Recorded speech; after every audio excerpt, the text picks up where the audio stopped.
Anda mungkin berpikir perjalanan pulang hanya sekedar lebih cepat.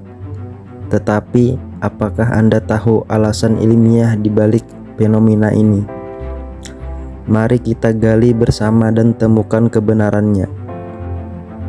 Selamat datang kembali sahabat.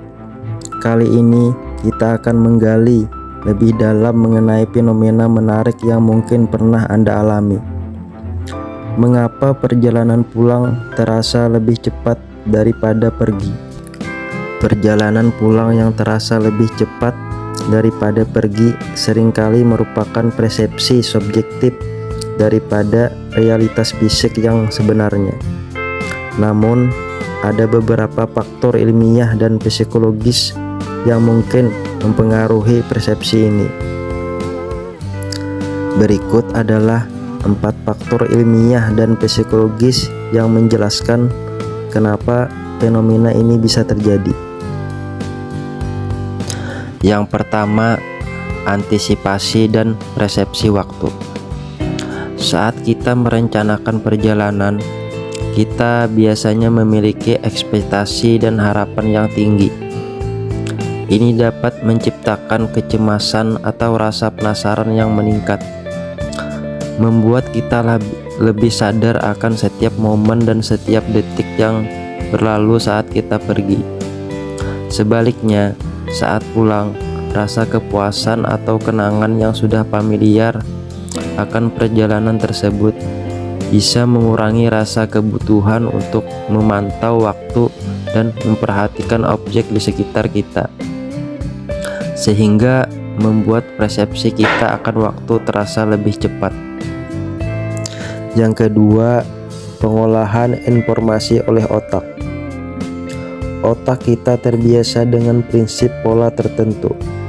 Saat kita melalui rute yang sama, otak cenderung mengoptimalkan proses informasi dengan mengabaikan detail-detail kecil yang dianggap tidak penting. Ini menyebabkan perasaan bahwa waktu berjalan lebih cepat, karena persepsi kita terhadap informasi dan lingkungan yang lebih familiar. Yang ketiga, efek rutinitas dan kejenuhan. Saat kita berada dalam rutinitas yang sama, otak kita mungkin mengalami kejenuhan.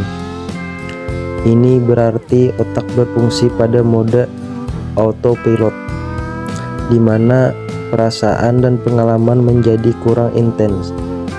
Sebagai hasilnya, perjalanan pulang dapat terasa seperti perjalanan yang singkat tanpa banyak perhatian terhadap detail ataupun objek yang ada di sekitar kita. Maka yang tidak heran biasanya kebanyakan orang akan lebih memilih tidur di saat perjalanan pulang. Coba komen di kolom komentar siapa di sini yang selalu tidur saat perjalanan pulang. Saya yakin banyak dari kalian di sini yang lebih suka tidur saat perjalanan pulang. Soalnya saya juga termasuk orang yang suka tidur saat perjalanan pulang. Yang keempat, kondisi lingkungan dan faktor eksternal. Kondisi seperti kelelahan, kenyamanan, atau distraksi dapat mempengaruhi persepsi kita tentang waktu. Misalnya, jika Anda merasa lebih nyaman dan rileks saat pulang, ini dapat mengurangi kesadaran Anda terhadap waktu. Ini akan membuat perjalanan pulang Anda terasa lebih cepat daripada saat perjalanan Anda pergi.